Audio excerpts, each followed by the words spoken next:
Okay, let's start.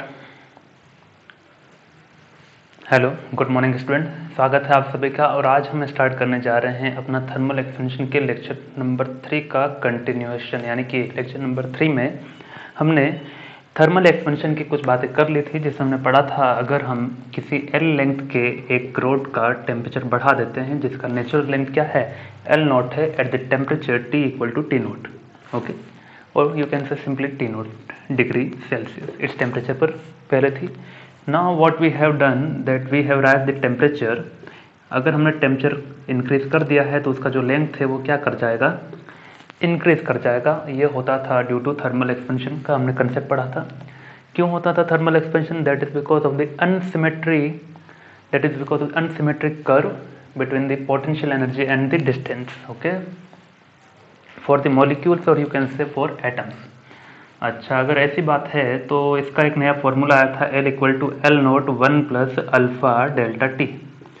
यही चीज़ हमने एरिया के लिए पढ़ी थी। एरिया के लिए क्या आ जा रही थी, अच्छा इसको इधर भेजो तो ये आ जाता है delta L equal to L naught alpha delta T, correct. यानी कि ए delta L equal to L naught 1 plus alpha delta T. इसी तरह से हमने एरिया के लिए पढ़ी थी, वॉल्यूम के लिए भी पढ़ा था। एरिया के लिए बीटा आ जाता है, वॉल्यूम के लिए गामा आ जाता है, ओके। चलिए, अब आता है बाई मेटेलिक स्ट्रिप क्या है। ये उसी से रिलेटेड कंसेप्ट है, कुछ भी नया नहीं है। देखिए बहुत आसान है, समझते हैं।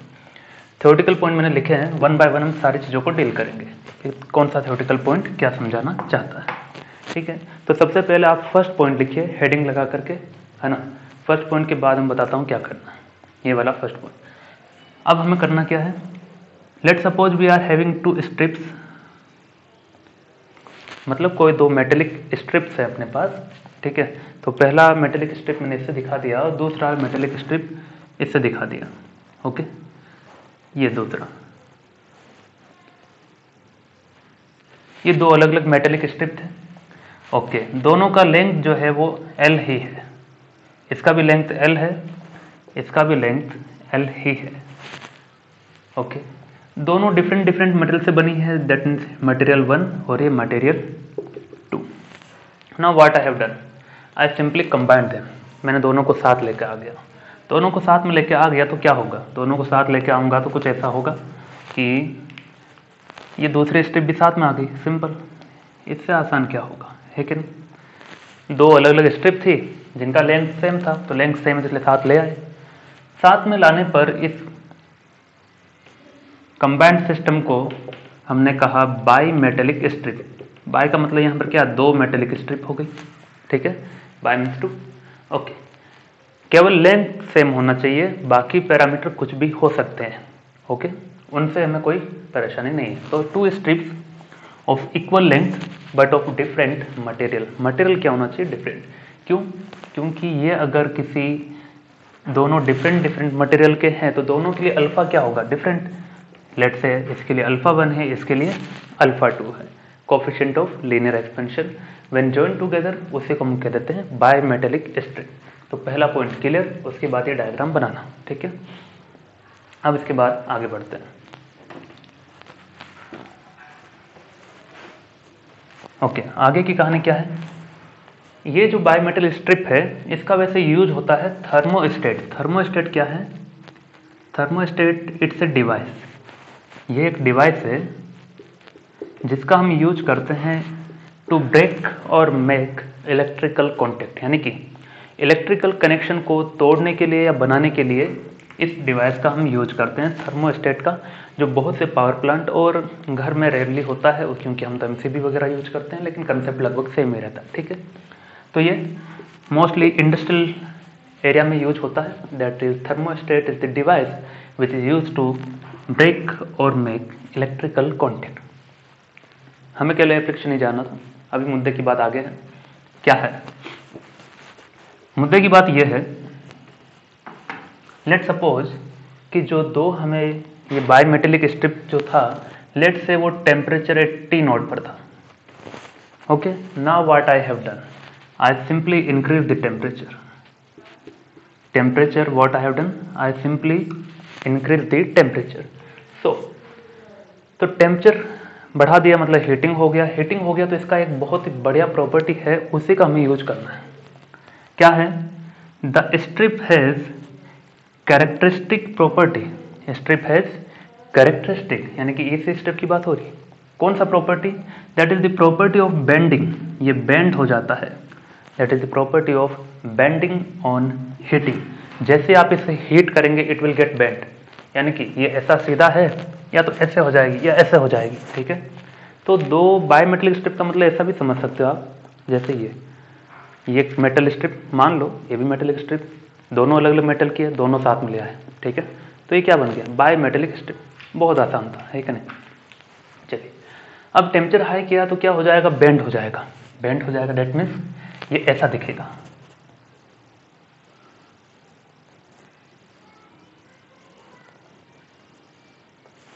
ठीक है। या फिर ऐसा ही क्यों होगा? ऐसा नहीं हो सकता कि ऐसे भी तो झुक सकता है, झुक सकता है, क्यों नहीं झुक सकता भाई, ठीक है। तो ये था अल्फा 1, ये है अल्फा 2। लेकिन कैसे, कौन सा बेंडिंग सही है, दोनों में से चेक करते हैं। हीटिंग करने पर उस तरफ बेंडिंग ज़्यादा होगा या फिर उस तरफ वाला बेंडिंग आउटर ज़्यादा होगा जहां का अल्फा ज़्यादा है। तो if alpha 2 is greater than alpha 1, तो अल्फा 2 अगर बड़ा है अल्फा 1 से, तो हीट करने पर ये इस तरफ बेंड होगी, ऐसे थी ऐसे हो जाएगी, ऐसे थी ऐसे हो जाएगी, ऐसे थी ऐसे हो जाएगी, ऐसे ऐसे हो गई। तो क्यों हुई ऐसे? क्योंकि अल्फा 2 ज़्यादा है, तो जिसका अल्फा ज़्यादा है उसी तरफ बेंडिंग होगा। ये था बायोमेटेलिक कैरेक्टरिस्टिक का प्रॉपर्टी, यानी कि ये गलत है क्योंकि अल्फा 1 छोटा है, ठीक है ना।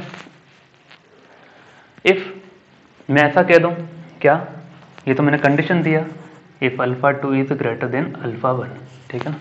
मुझे डायग्राम चेक करने तो दिखता है कि नहीं? Yes, it's visible.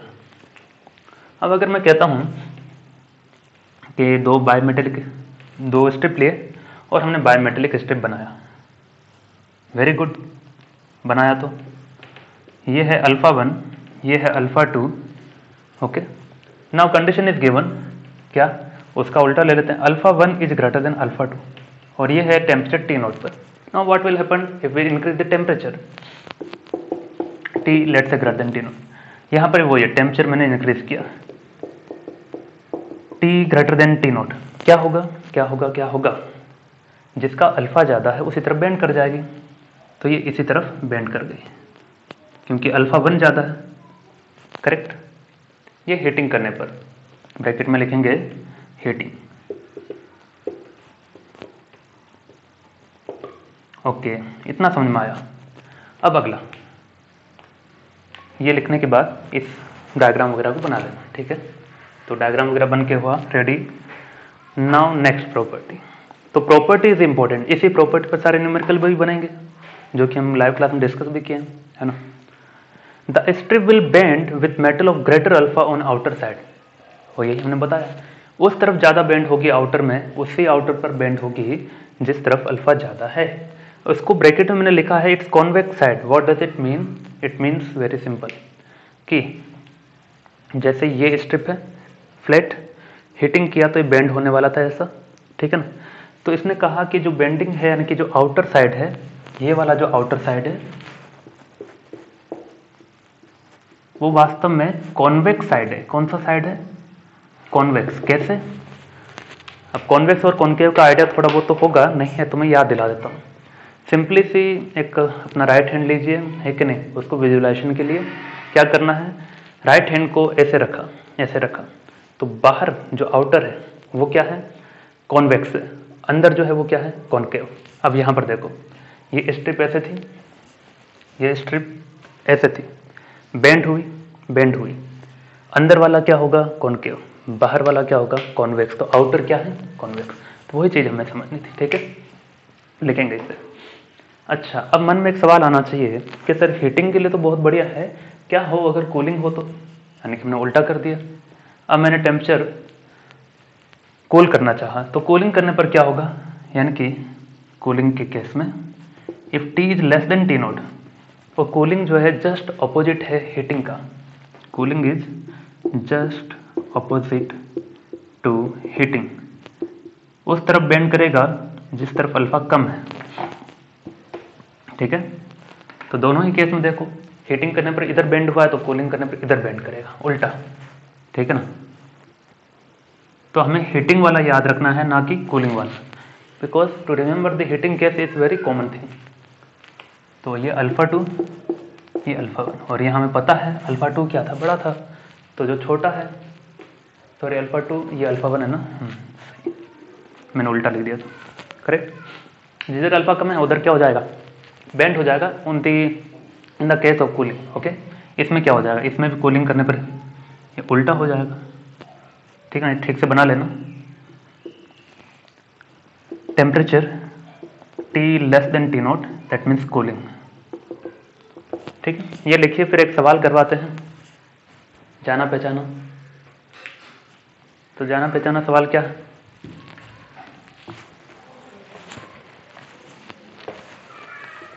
जाना पहचाना सवाल ये है कि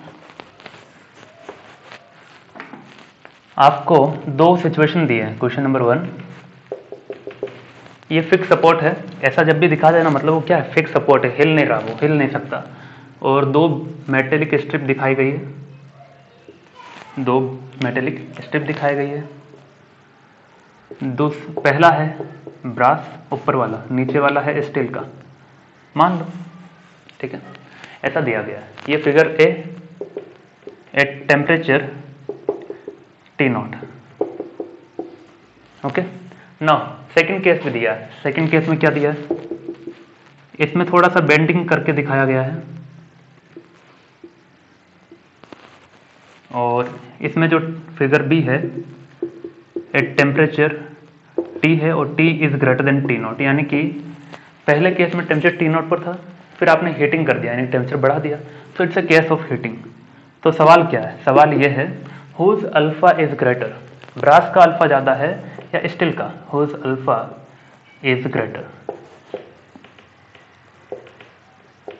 दोनों मेटेलिक स्ट्रिप में से किसका अल्फा ज्यादा है, उसी का अल्फा ज्यादा होगा जिसे हीट करने पर उसका आउटर साइड क्या हो जाए, बेंड हो जाए। तो किसका आउटर साइड बेंड हुआ है, ब्रास का। So alpha of brass is higher, ठीक है ना। तो ऐसा सवाल कई बार रिपीट भी हुआ है, ये कई बार रिपीट हुआ है। चलिए अगला एक सवाल करते हैं, क्या कहा गया है, एक copper plate and tungsten plate, मिटा दे रहे हैं इसे, एक copper plate and A tungsten plate, copper plate and A tungsten plate. Question वगैरह साथ में लिखते रहना, ऐसा ना हो पीछे हो जाए आप, है कि नहीं। Copper plate and A tungsten plate having a thickness of delta each, having a thickness of delta each, okay, each are riveted together, जिसने कर लिया है वो आगे बढ़ सकते हैं, है ना, आगे बढ़ सकते मतलब स्किप करके आगे बढ़ जाओ। riveted together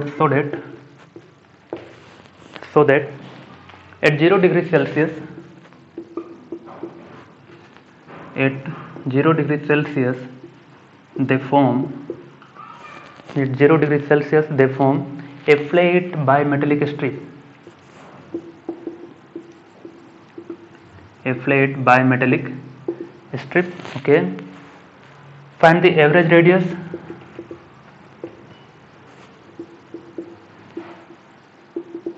of curvature, find the average radius of the curvature of this plate,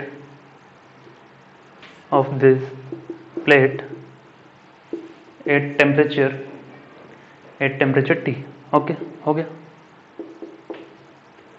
okay. क्या सवाल है, देखिए सवाल लिख लीजिए एक बार में, ये छोटा सा एक डेरिवेशन टाइप क्वेश्चन है, करवा देते हैं ना, बढ़िया है। एक कॉपर प्लेट है और एक टंगस्टन प्लेट है, हैविंग ए थिकनेस डेल्टा। तो ये लीजिए, एक कॉपर प्लेट और एक है tungsten, of delta each are riveted together so that they form bimetallic strip. तो एक कॉपर की प्लेट ली हमने दूसरी हमने किसके लिए, टंगस्टन। तो ऊपर वाली जो प्लेट है वो कॉपर की है और नीचे में जो है वो टंगस्टन। ओके, सो ये कॉपर है, ये टंगस्टन है, दोनों का लेंथ सेम ही होगा तभी क्या बना सकते हैं, ये बाय मेटेलिक स्ट्रिप बना सकते हैं। तो L हमने मान लिया गिवन नहीं है ये, ठीक है ना। चलिए, थिकनेस गिवन है, thickness is given delta. Okay, ये thickness delta are riveted together. Riveted का मतलब होता है दोनों को साथ में ले आए और बाय मेटेलिक स्ट्रिप बना दिया। एट टेम्परेचर 0 डिग्री सेल्सियस, ये हो गया। अब क्या कहा गया, find the average radius of the curvature of this plate at temperature T। Okay, यानी कि इनिशियली टेम्परेचर कितना था, 0। अब हमने टेम्परेचर इंक्रीज कर दिया है, इंक्रीज कर दिया है तो इट विल बेंड। बेंड होने पर उसका जो कर्वेचर बनेगा उसका रेडियस फाइंड करना है, वो भी एवरेज। तो question I will write average radius, average radius. चलिए देखते हैं, जब टेम्परेचर इंक्रीज होगा तो क्या करेंगे। तो टेम्परेचर इंक्रीज करने पर ये बेंड होगा, बेंड होगा तो कुछ ऐसा दिखाई देगा। Now it will look like this, correct, ये कॉपर और नीचे में टंगस्टन, ठीक है ना। और ये बेंडिंग होने के बाद ऐसा दिखेगा। तो इन दोनों की वजह से जो ये रेडियस का कर्वेचर जो बना है, ये ऐसा सर्कुलर कोन जो कर्वेचर बना है, कर्व शेप, उसका एवरेज रेडियस निकालना है। एवरेज रेडियस का मतलब क्या है वो समझ लेते हैं पहले। देखिए, अगर ये दोनों मेटेलिक प्लेट नहीं होती, अगर कोई मेटेलिक प्लेट नहीं होती, केवल एक कर्व होता, तो इसका रेडियस R ये होता, ठीक है, वो तो सिंपल रेडियस है। लेकिन इसने कहा कि एवरेज रेडियस, एवरेज रेडियस कहाँ आएगा, एवरेज मतलब बीच में। तो मुझे बताओ इन दोनों के प्लेट का एवरेज कहाँ होगा, एवरेज यहाँ होगा, सही है ना, एवरेज यहाँ होगा। यानी कि एवरेज रेडियस का मतलब है दोनों मेटेलिक प्लेट को साथ में लेकर के यहाँ तक का रेडियस हम कंसिडर करेंगे। आई बात समझ में। चलिए अब देखिए, अगर सब जगह एवरेज की बात हो रही है तो यहाँ पर भी दिखाते हैं, इसका एवरेज कहाँ होगा, बीच में होगा, इसका भी एवरेज कहाँ होगा, बीच में होगा, है ना। वही एवरेज मैं यहाँ भी दिखा दूँ।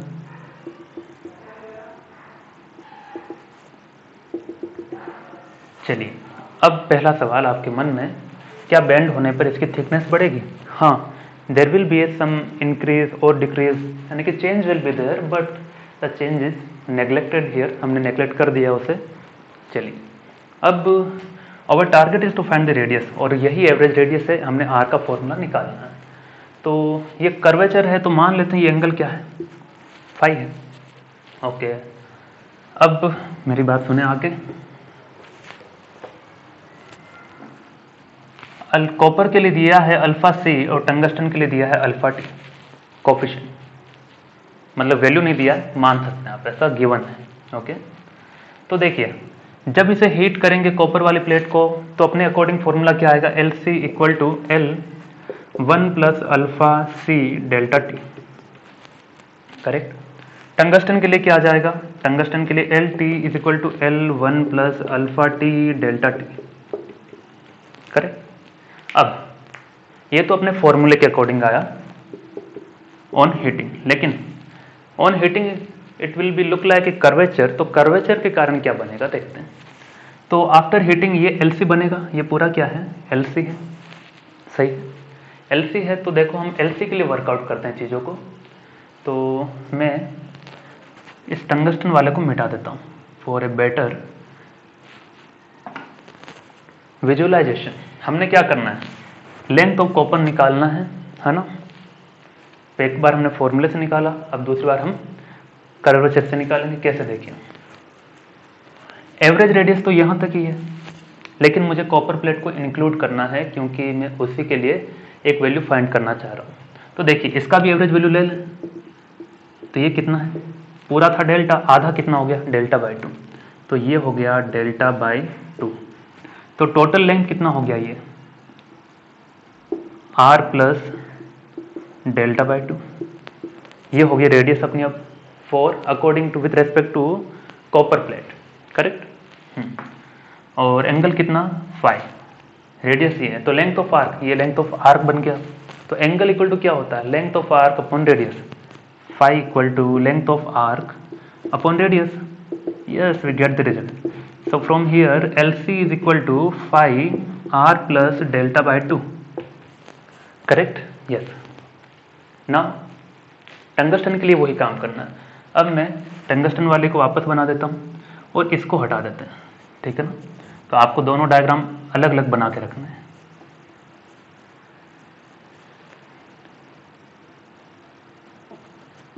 चलिए, ये टंगस्टन, ये LT। तो देखिए टंगस्टन का तो एवरेज लेंथ यहीं तक है बीच में, एवरेज रेडियस तो पूरों का, दोनों का था, पूरे का था ना। चलिए, तो क्या करें, यहीं तक तो मुझे लेना है, तो ये पूरा क्या है R, उसमें से ये घटा देंगे तो ये आ जाएगा, सही। अच्छा, गलत बता, ऐसे समझो। अगर इस पूरे रेडियस R में से ये लेंथ हटा दें तब यहां पहुंच जाएंगे, जैसा कि बीच में पहुंचे थे कॉपर प्लेट के लिए, वैसा यहां पहुंच जाएंगे। तो इट्स डेल्टा बाई 2, हम पहुंच गए। तो now our radius will be 5 equal to L tungsten upon R minus delta by 2, just opposite है ना, उसमें प्लस था, इसमें LT is equal to 5R minus delta by 2। Okay, ये इक्वेशन 1 2 और ये 3 और ये 4 चेक करते हैं, दिखता है कि नहीं आपको उधर से। Yes, it is visible. Now from equation 1 and 3 you can check, दोनों ही वैल्यू हैं LC के, तो LC और LC आपस में क्या होंगे, इक्वल होंगे। बस हो गया, फिजिक्स यहीं तक थी, अब मैथमेटिक्स है। From equation 1 and 3, from 1 and 3 क्या आ जाएगा, L 1 plus alpha C delta T is equal to 5 R plus delta by 2, okay. और फ्रॉम इक्वेशन 2 एंड 4 ये भी LT का वैल्यू है, ये भी LT का वैल्यू है, क्या आ जाएगा, L 1 plus alpha T delta T is equal to 5 R minus delta by 2। अब देखिए, फिजिक्स में बहुत बढ़िया बात है कि जो भी चीज़ आप अजम्पशन में लेते हैं वो फाइनल रिजल्ट में कभी नहीं आती है। तो मैंने L अजम्पशन लिया था, 5 भी अजम्पशन था, तो फाइनल रिजल्ट में वो नहीं आना चाहिए।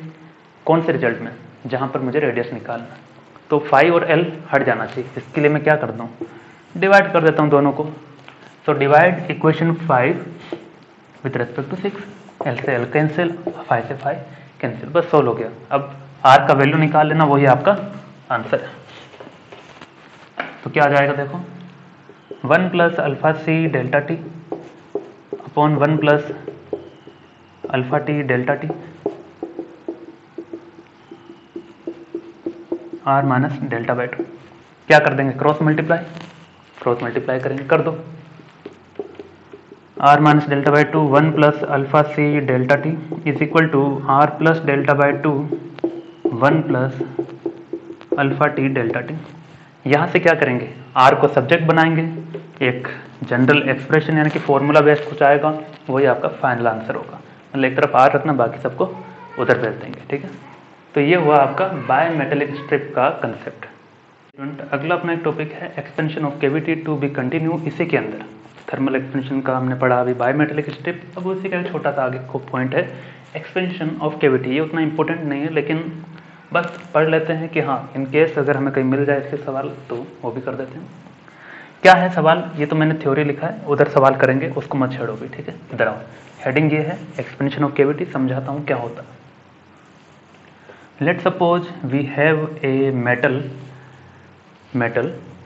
थिन मेटल और you can say metal plate, ठीक है। अपने पास एक मेटल प्लेट है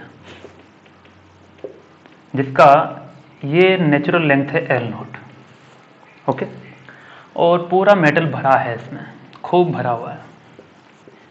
इसके मेटल चारों ओर मेटल है इसके अंदर, ठीक है। At temperature T0। ओ तो बड़ी सिंपल सी बात है, if I increase the temperature then what will happen,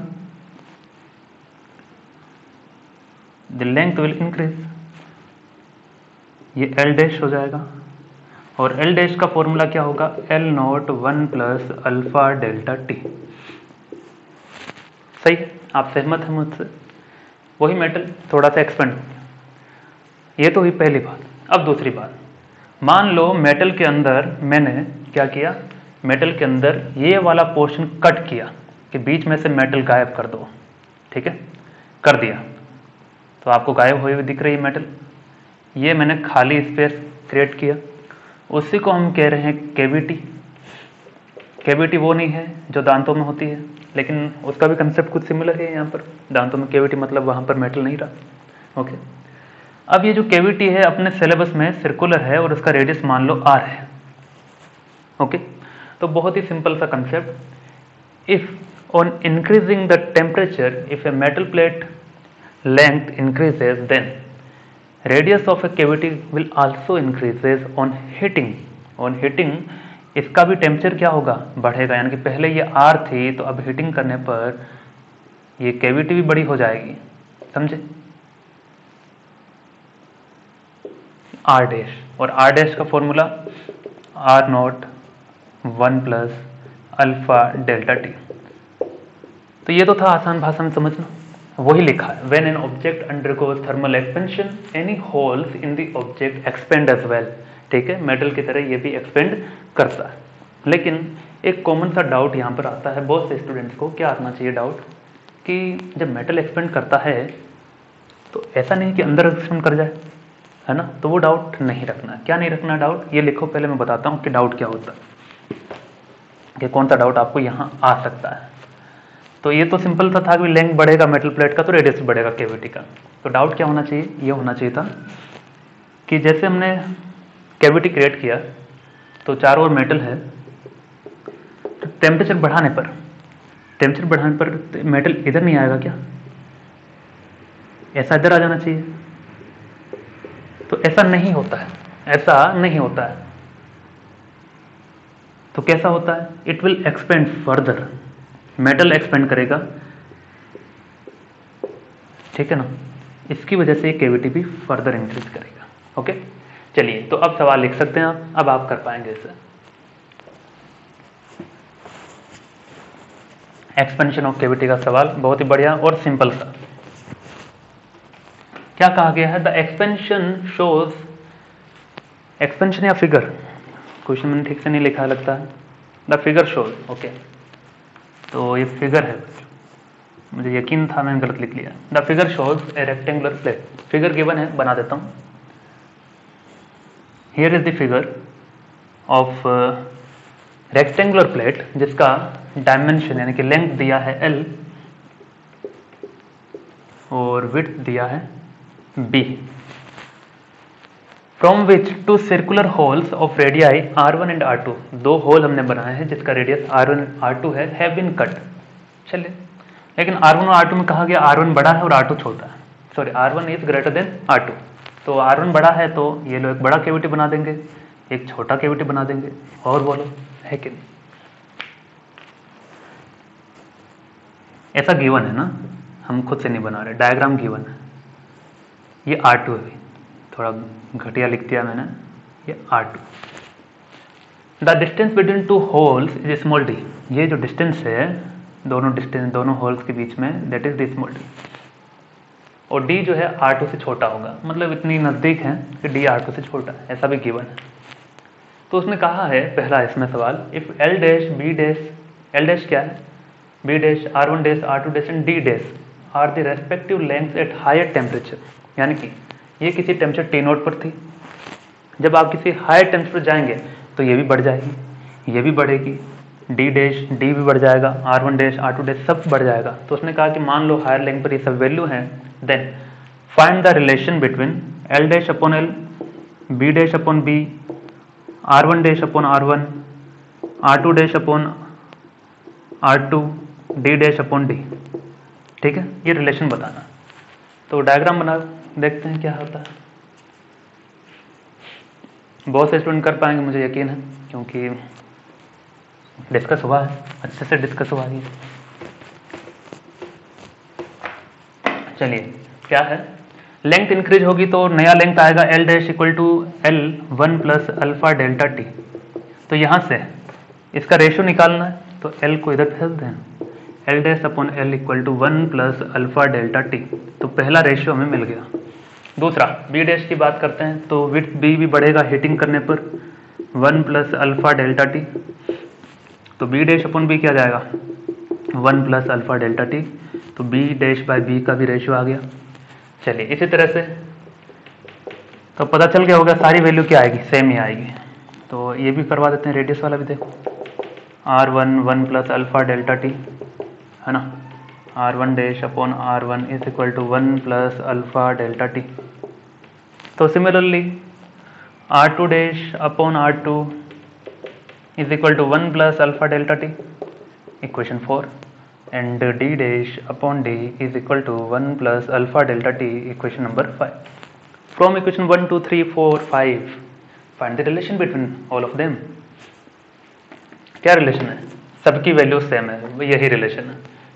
तो आंसर ये L dash upon L, B dash upon B, R1 dash upon R1, R2 dash upon R2, d dash upon d is equal to 1 plus alpha delta t. That's it. They all are same. Okay, write it. आगे हम बढ़ेंगे अब effect of temperature on time period of pendulum. बहुत interesting और आज का अपना last topic भी लेक्चर का क्या है, पेंडुलम क्या होता है देखते हैं। सबसे पहले हम बात करते हैं पेंडुलम की। ओके, पेंडुलम, क्लॉक पेंडुलम की हम बात कर रहे हैं, है ना। मतलब जो आपने दीवारों पर लटकी हुई घड़ियां देखी होगी, वॉच वगैरह जो देखी होगी, क्या होती है कि एक फिक्स सपोर्ट कैसा दिखा है, उनका जो निडल होता है वो ऐसे सस्पेंडेड रहता है और वो क्या करता रहता है, इधर से इधर मोशन करता रहता है। ठीक है, तो थोड़ा सा बड़ा बना दिया। ठीक है, यानी कि जैसे 6 बजे शाम के, तो 6 बार टन टन टन, तो वो टन टन टन करता ही रहेगा, वही क्या है, पेंडुलम है। लेट से इसका लेंथ कितना है, एल है।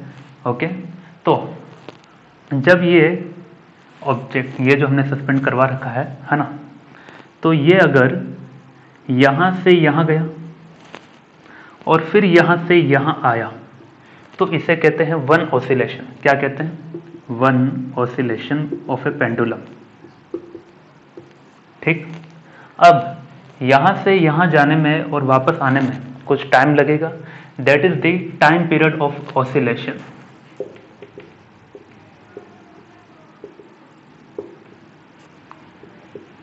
कि कितना टाइम लगता है, उसका एक फॉर्मूला है, वो है क्या, t equal to 2 pi square root of L by g. ये क्या आ गया है, तो देखा है नहीं, देखा है। ये स्टूडेंट्स हम पढ़ेंगे सिंपल हार्मोनिक मोशन के अंदर, तो अभी के लिए केवल ध्यान में रखिए फॉर्मूला होता है। ओके, चिंता की कोई बात नहीं है। अब देखो L क्या है, L is the length of pendulum, G क्या है, G is the acceleration due to gravity, जी हाँ ये तो सही है। और 2 पाई का 2 पाई और t टाइम पीरियड। ओके, अब 2 कांस्टेंट वैल्यू है, ये चेंज नहीं हो सकती, पाई की वैल्यू फिक्स होती है, g का वैल्यू भी 9.8 जो कि फिक्स होता है हमेशा ही। लेकिन L चेंज होता है, अगर आपने लंबा पेंडुलम लिया तो उसका लेंथ ज़्यादा होगा, छोटा पेंडुलम लिया तो लेंथ कम होगी। यानी कि time period is directly proportional to square root of L, ऐसा कह सकते हैं, करेक्ट। अब जिसका लेंथ ज़्यादा होगा उसका टाइम पीरियड भी क्या होगा, ज़्यादा होगा। यानी कि जिस घड़ी का पेंडुलम ज़्यादा लंबा है उसका टाइम पीरियड ज़्यादा है। मतलब क्या है, मतलब ये है उससे टाइम ज़्यादा लगेगा। जैसे एक तो ये इतनी सी छोटा सा पेंडुलम, यहाँ से यहाँ गया, यहाँ से यहाँ, अब एक लंबा सा पेंडुलम ऐसा, ठीक है, यहाँ से यहाँ, यहाँ से यहाँ, यहाँ से यहाँ, अब उसे टाइम ज़्यादा लग रहा है, यानी कि वो धीमी हो गई है घड़ी। क्या हो गई, so clock become slow, clock becomes slow, और स्लो होने पर वो टाइम को क्या करती है, लूज करती है, लूज और लॉस ऑफ टाइम, और यू कैन से लॉस ऑफ टाइम, करेक्ट।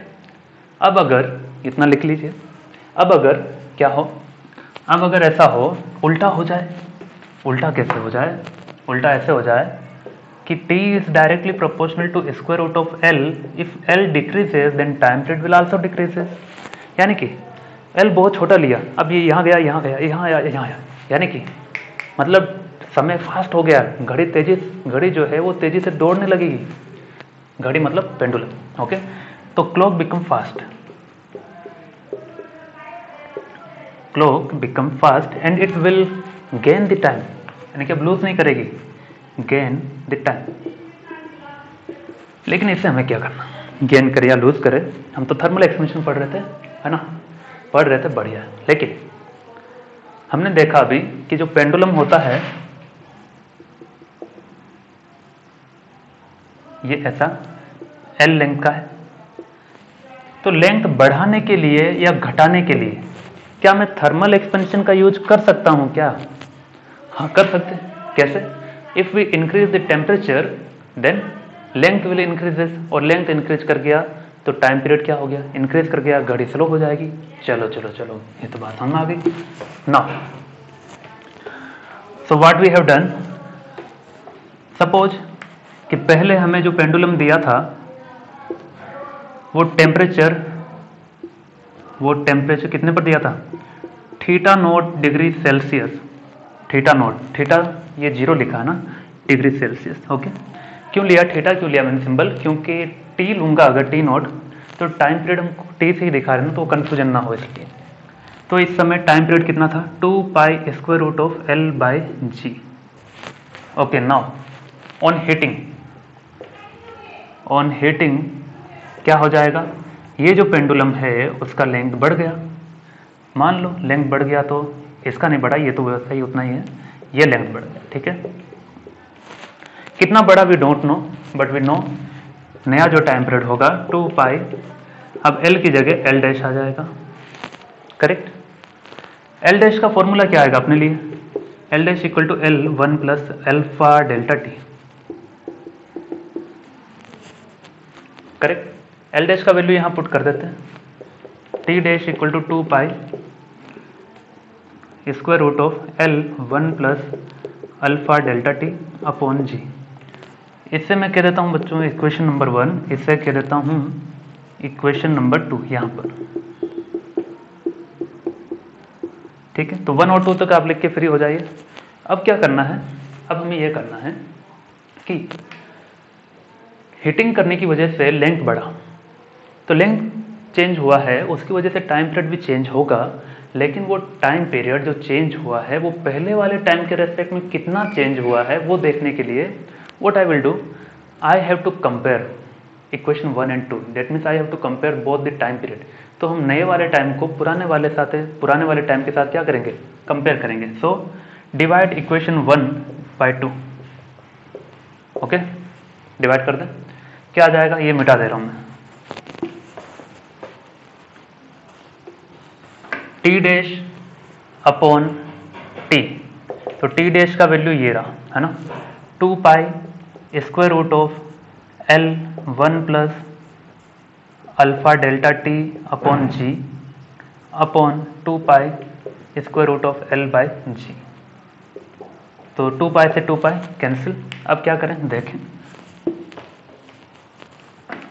तो अब दोनों का कॉमन स्क्वायर रूट लगा देते हैं, क्योंकि इसका भी स्क्वायर रूट है, इसका भी स्क्वायर रूट है, तो कॉमन लगा दिया।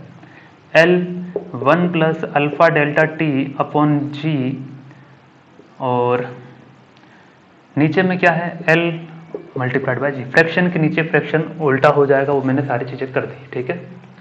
G से G कैंसिल, L से L cancel. So here we get L dash equal to 1 plus alpha delta T, और नीचे में कुछ नहीं बचा, यही बचा केवल, ठीक।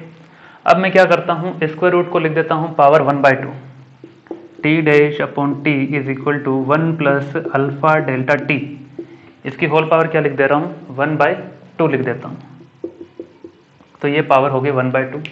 अब यहाँ पर हम एक मैथमेटिकल कंसेप्ट इंट्रोड्यूस करने वाले हैं, उसका नाम है बायनोमियल थ्योरम, जो आप मैथमेटिक्स के अंदर पढ़ेंगे। यहाँ केवल यूज करना है, कैसे यूज करना है वो बताता हूँ। तो देखिए T dash upon T is equal to 1 plus alpha delta T की होल पावर कितना 1/2। अरे समझ में आएगा, देखो देखो देखते रहो। तो 1 प्लस अल्फा डेल्टा टी की होल पावर कितनी है 1/2 है। तो यहाँ पर लिखो apply binomial, apply binomial theorem. अब ये क्या है, तो सर चकरा रहा है कि नहीं, जहाँ मन वहाँ थ्योरम। तो थ्योरम ये है कि if we have 1 plus x की होल पावर n, यहाँ हमेशा 1 ही रहना चाहिए, बीच में प्लस ही रहना चाहिए, और x कुछ भी हो सकता है, इट्स ए वेरिएबल, और n क्या है पावर। अगर ऐसा हो तो इसे 1 plus n multiplied by x लिख सकते हैं, ऐसा लिख सकते हैं अकॉर्डिंग टू बायनोमियल। एग्जाम्पल के लिए समझो, एग्जाम्पल के लिए अगर मैं ऐसा लिखता हूं, एग्जाम्पल लिखो 1 प्लस, मैंने यहां लिखा, क्या लिख देते हैं, अल्फा एक्स, सॉरी ये पूरा लिख देते हैं अल्फा वाई, और ये लो मैंने लिख दिया 3 अल्फा की पावर 1/2। अब ठीक और आसानी से, तो 1 की जगह 1 है, प्लस की जगह प्लस है, x की जगह क्या है, ये पूरा 3 अल्फा है। ठीक है, तो क्या लिखेंगे इसे 1 प्लस एक्स की जगह 3 अल्फा मल्टीप्लाइड बाई 1/2, बस ये करना। ठीक है, तो देखो 1 प्लस ये पूरा क्या हो गया x की होल पावर n, तो क्या आ जाएगा t dash upon T is equal to 1 plus alpha delta T multiplied by 1/2, सही ना। तो ठीक से लिख दें अल्फा डेल्टा टी। ये डेल्टा टी क्या था, डेल्टा टी, अच्छा ये डेल्टा थीटा है अपने लिए, टेम्परेचर है ना, ये डेल्टा थीटा है, क्योंकि हम टी नहीं ले रहे हैं, क्या ले रहे हैं थीटा ले रहे हैं, क्योंकि टी और ये टी फिर कंफ्यूजन करेगा आपको। तो ये डेल्टा थीटा कर लो हर जगह। जहां जहां हमने डेल्टा टी टेम्परेचर डिफरेंस लिखा है ना, तो उसको डेल्टा थीटा लिख रहे हैं, थीटा माइनस थीटा नोट, ठीक है ना, ताकि थीटा और टी में डिफरेंस पता रहे, थीटा टेम्परेचर है। ओके, इस 1 को इधर ले आए,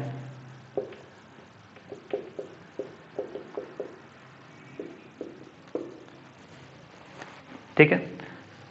बायनोमियल हमने अप्लाई इसलिए किया था ताकि जो रिजल्ट आने वाले हैं उसको हम थोड़ा एक्सप्लेनेशन दे सकें अच्छे से, इसका एक्सप्लेनेशन देना आसान रहेगा। टी डैश ये एलसीएम डाला, minus T upon T is equal to half delta theta. Okay, ये क्या है final time minus initial time जो था, तो ये क्या हो गया चेंज इन टाइम, तो इसे हम कहेंगे चेंज इन टाइम। ठीक है, कि इतना टाइम इंटरवल लूज करेगा या गेन करेगा, इतना टाइम का डिफरेंस आएगा। और ये क्या है, ये इनिशियली जो टाइम था, बस डेरिवेशन खत्म हुआ। अब देखिए, अब मजा आने वाला है खूब। हाफ अल्फा डेल्टा थीटा और ये टी, यानी कि अगर किसी पेंडुलम का टाइम पीरियड टी है, ये कोई पेंडुलम था एट टेम्परेचर थीटा नोट, इसका लेंथ था एल, फिर हमने इंक्रीज किया टेम्परेचर को थीटा कर दिया, ठीक है, तो लेंथ हुआ इसका एल डैश, तो डेल्टा थीटा, टेम्परेचर डिफरेंस कितना आया थीटा माइनस थीटा। तो हीटिंग करने की वजह से जो टाइम डिफरेंस आएगा, तो हीटिंग करने की वजह से वास्तव में होता क्या है, लेंथ बढ़ता है, लेंथ बढ़ने से टाइम पीरियड बढ़ा, यानी कि clock become slow, clock becomes slow.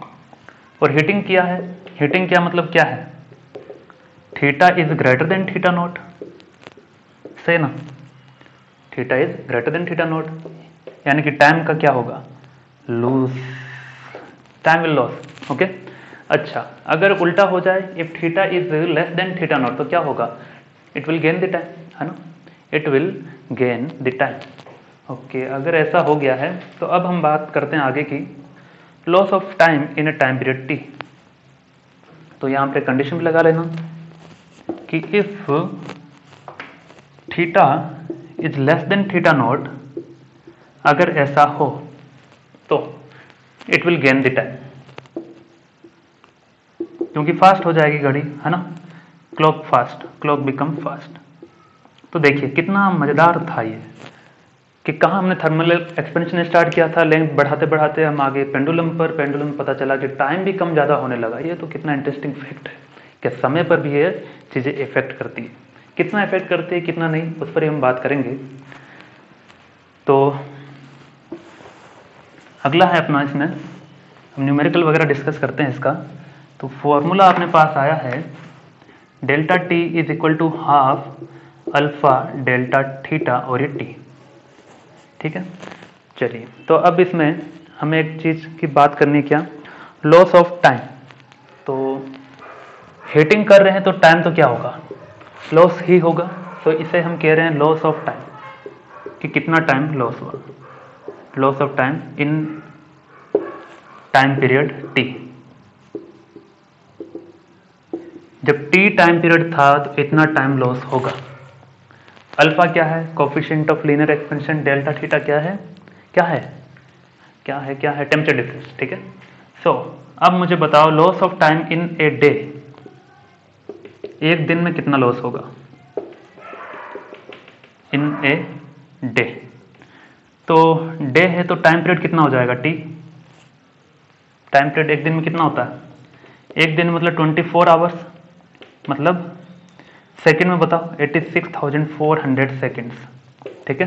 तो यहाँ से आ जाएगा for a day delta T is equal to half alpha delta theta 86,400, ये लीजिए, ठीक है। चलिए, अब सवाल ये आता है स्टूडेंट कि अगर टेम्परेचर बढ़ जाने पर लेंथ बढ़ती है पेंडुलम की, तो टाइम धीमा हो गया, घड़ी धीमा चलने लगेगी, यानी कि घड़ी जो है पीछे रह जाएगी, वहाँ के लोग पीछे रह जाएंगे समय के हिसाब से फॉर पर्टिकुलर टाइम पीरियड, है ना। लेकिन सवाल ये है कि अगर ऐसा होता है तो वो जगह जहाँ पर टेम्परेचर बहुत ज़्यादा रहता है, जैसे अपने इंडिया की हम बात करते हैं तो समर सीजन के अंदर, समर सीजन के अंदर टेम्परेचर बहुत हाई रहता है, टेम्परेचर बहुत हाई रहता है। कहाँ पर, महाराष्ट्र में तो नहीं रहता उतना हाई, है ना। तो कहाँ रहता है, ये रहता है राजस्थान में, तो रहता ही है, और कहीं रहे ना रहे। तो राजस्थान में जैसे जैसलमेर वगैरह की हम बात करते हैं,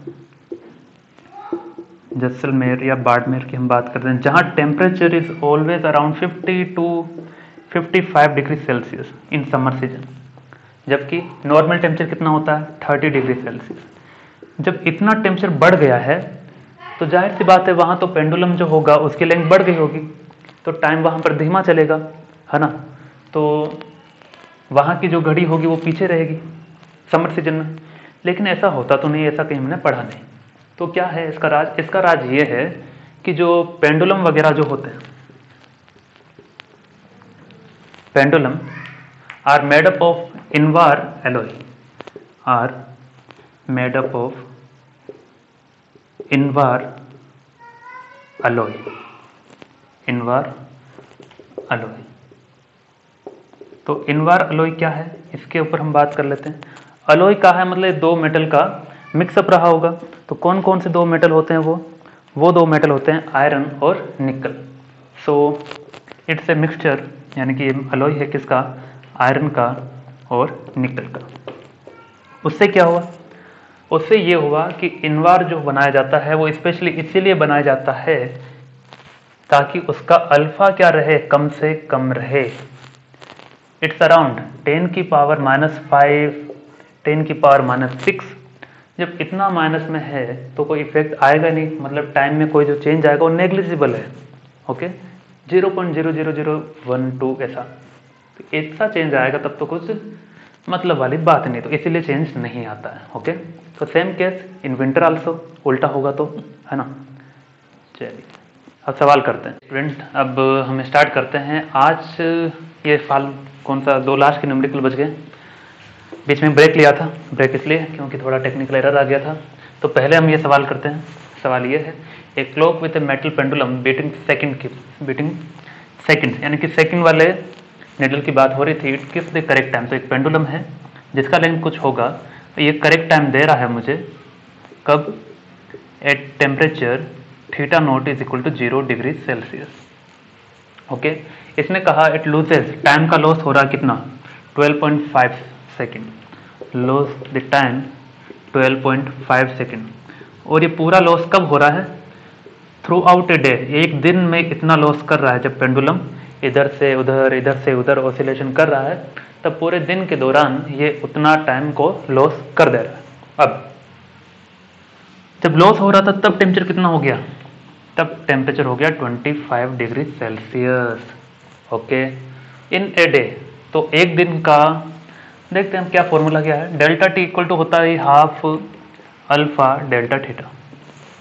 ओके, तो ये होता है लॉस ऑफ टाइम या फिर गेन ऑफ टाइम, दोनों में से चाहे कोई भी घटना हो रही है।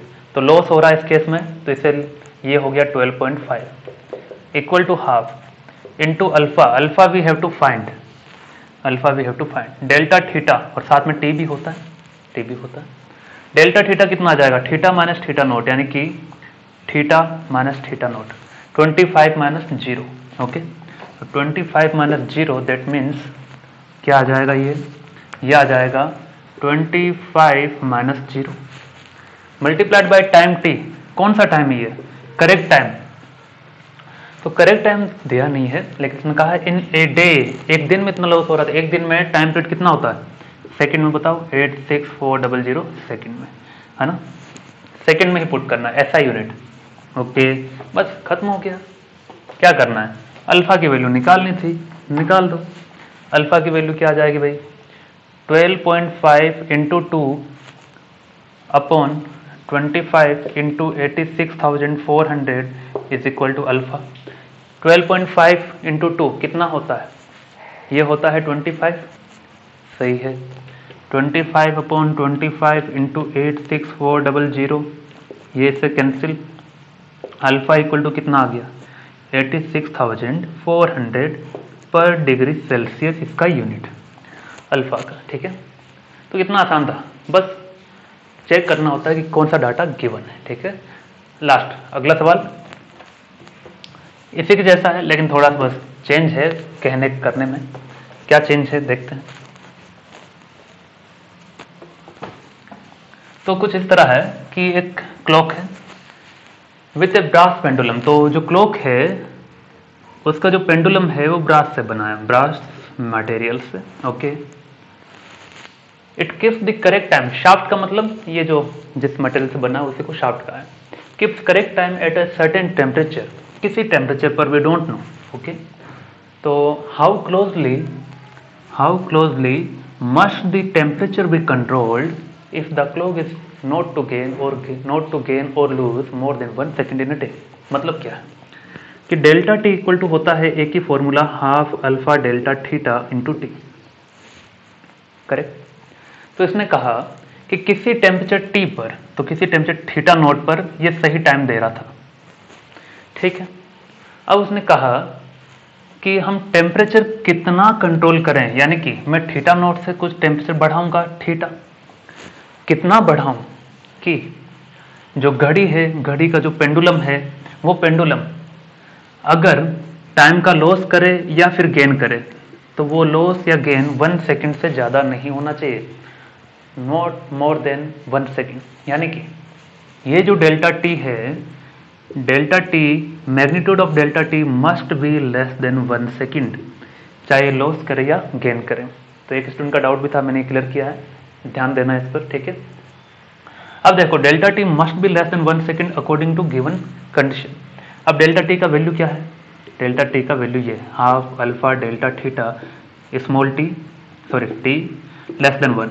करेक्ट, अब देखो हाफ तो हाफ है, क्या फाइंड करना था हमें, अल्फा गिवन है क्या इसमें, अल्फा हमें शायद गिवन होना चाहिए, मैंने शायद डाटा लिखा नहीं है।